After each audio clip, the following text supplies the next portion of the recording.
Hey guys, Andrew Berg here. So last week I posted this video, Why Do the Holidays Sound Like Jazz? And in it I shared an arrangement I did of Jingle Bells for 4 alto saxophones.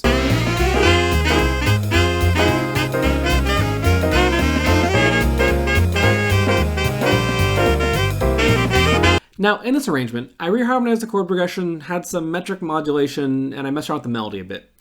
But it gave me the idea of making a video of just taking your traditional Jingle Bells and writing a saxophone soli for a traditional saxophone section. That's 2 altos, 2 tenors, and a bari. But before I get into this, please take a second to like and subscribe so we can feed the YouTube algorithm.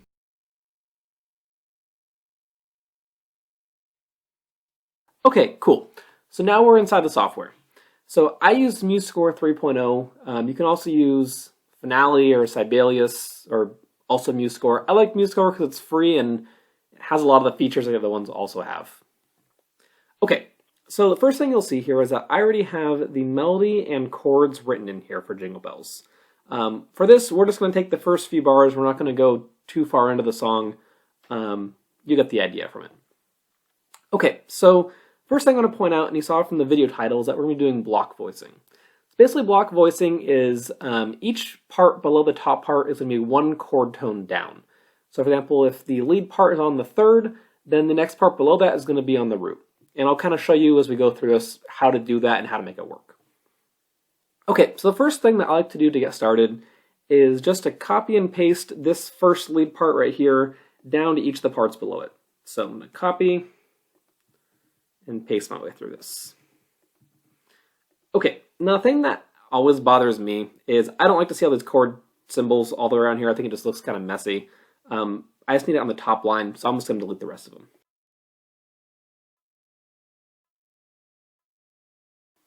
Okay, cool. The next major thing I'm going to be doing is I want to point out that we are in concert pitch. This is mainly for the point of this video. Since I'm a saxophone player and I know kind of alto and tenor and bari and I can transpose through them pretty quickly, I tend to do this all not in concert pitch, but for the sake of this video and to make everything as seamless and easy as possible, we're going to be doing concert pitch. Just an idea what that means and what that will look like differently. For example, you see this B right here. Well, if I take it off concert pitch, now we have a G sharp right there.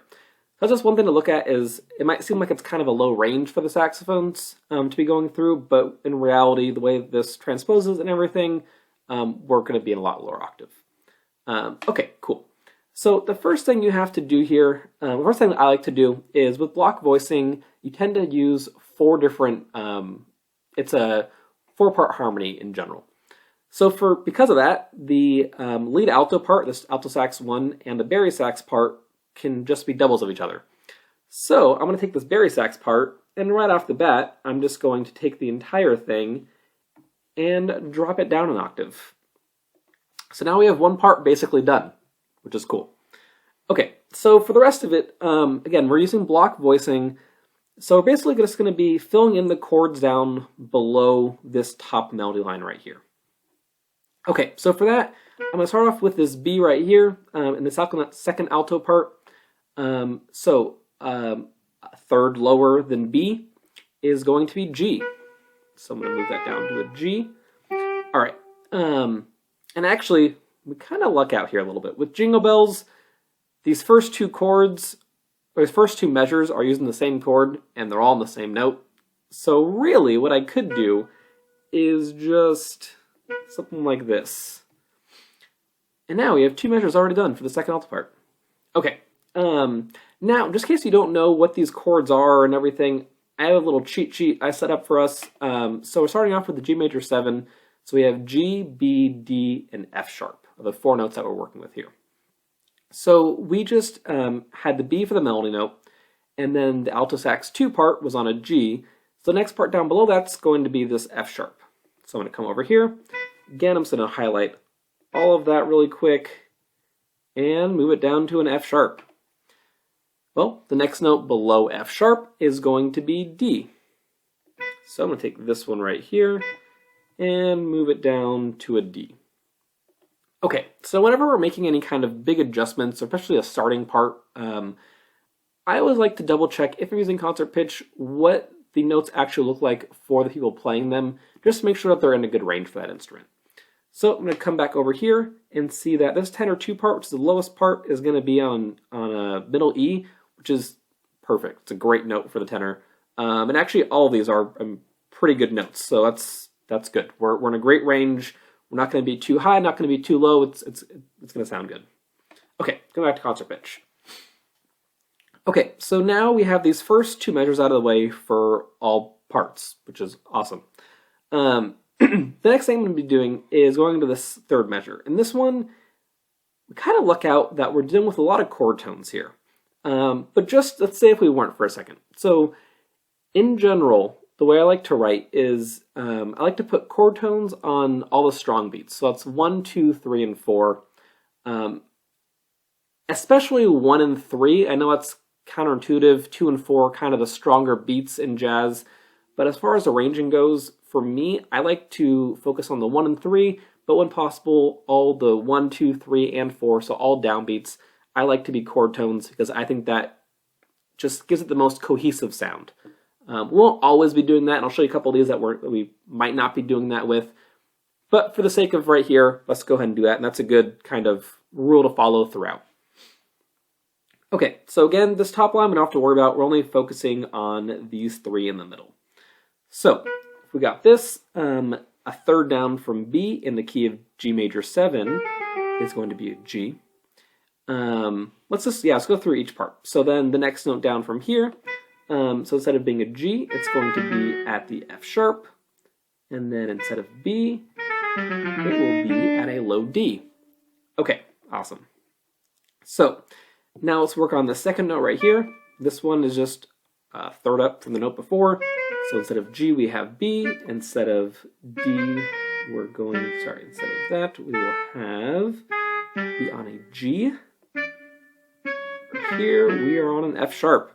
All right, so far this is pretty straightforward.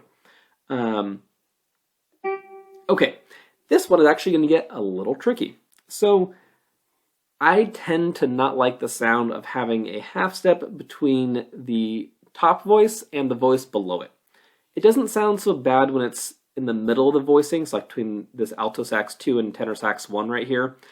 It's not going to sound too muddy, but when you have it between the top 2 voices, it might sound a little muddy. So one way I can get around that, actually I'll start off by saying nothing wrong with doing an F sharp here. I can do an F sharp and it'll sound fine. It won't sound great, but it'll sound fine. But one thing that we can do instead is we can start to think of these other voices in the middle right here and start looking at extensions of the chords. So this is a G major 7. It doesn't say anything about having a 9, 11, or a 13.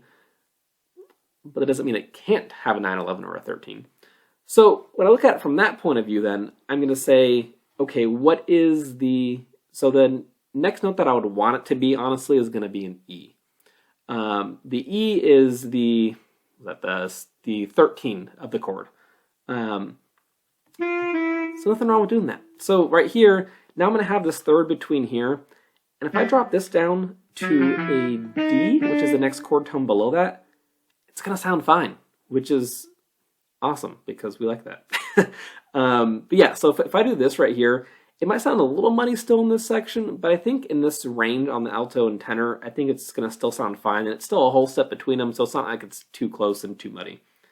All right, cool. So then I'm going to take this one down to a low B, and we're good.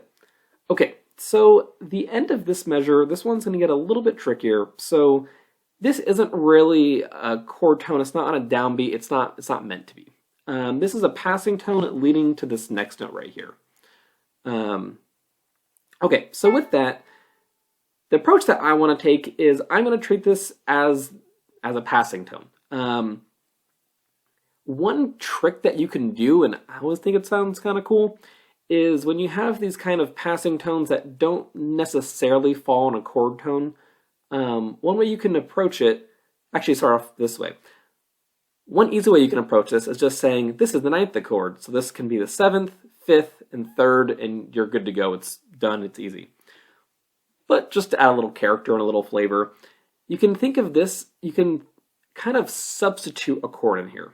So we're in G major 7, but I could say let's just take the 5th up from G major 7, which is going to be a D, and we're going to use that D7 chord as kind of a, it's not going to be written down, it's not going to be played by the piano or guitar or anything like that at all. It's just going to be kind of a passing tone. It's going to give us a little more color, a little more life in what we're doing. And we're still in the same key, really, we're just able to think in a different way. So if we look at it from that point of view, then this A is going to be the 5th of a D7. This right here will go down to the F sharp. This will go down to the D. And then here you kind of have a choice. For the sake of us saying that we're going to be on this D7, I'm going to bring this down to a C. And that is really the only difference between having this and if we did it just thinking about this A as being the 9 of the G major 7. So if this was the 9 of the G major 7, then F sharp and D would still perfectly be in the G major 7. But the only difference is this C right here would be a B if we're looking at it from that point of view, and I'm saying we should put it in a C. Couple different reasons. One way I'm thinking about it is this is going to lead us to a more fun note to play. Because if you are playing this part right here, like, you have da da da do da da, and if you have that, this note right here, you'd have 2 B's in a row. That's just not very fun to play. It doesn't sound bad, and it won't sound bad, but sometimes rearticulating right there, when that might not be what you want to do, it just kind of muddies things up a little bit. So having this be a C instead just clears that up and makes it a little bit more fluid for the players to play. Okay, cool. So now on to this next one. Okay, so this one actually is interesting. So we have a D minor 7 and a G7 here.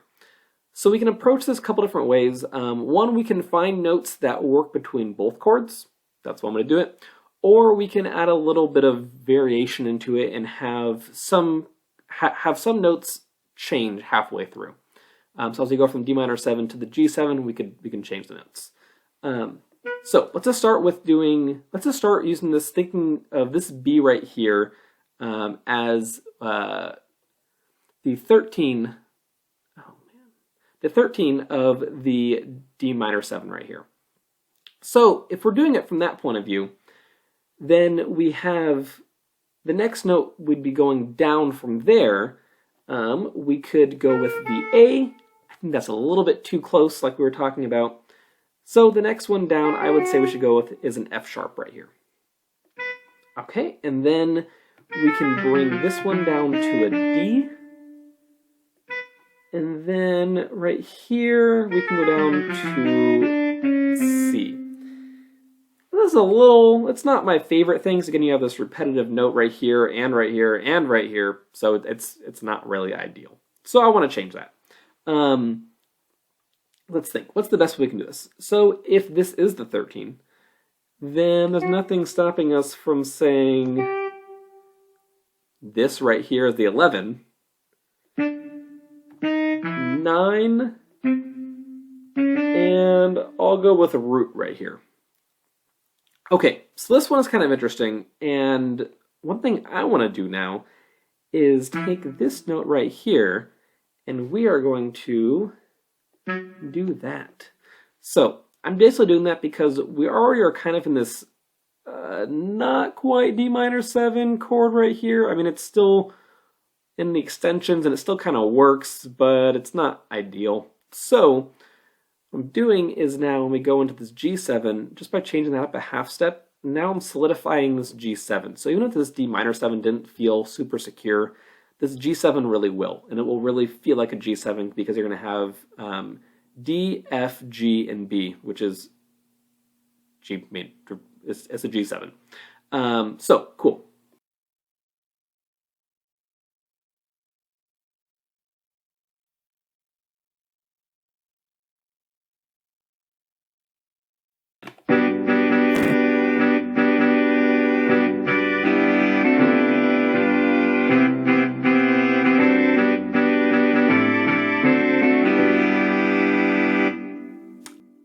Jazz.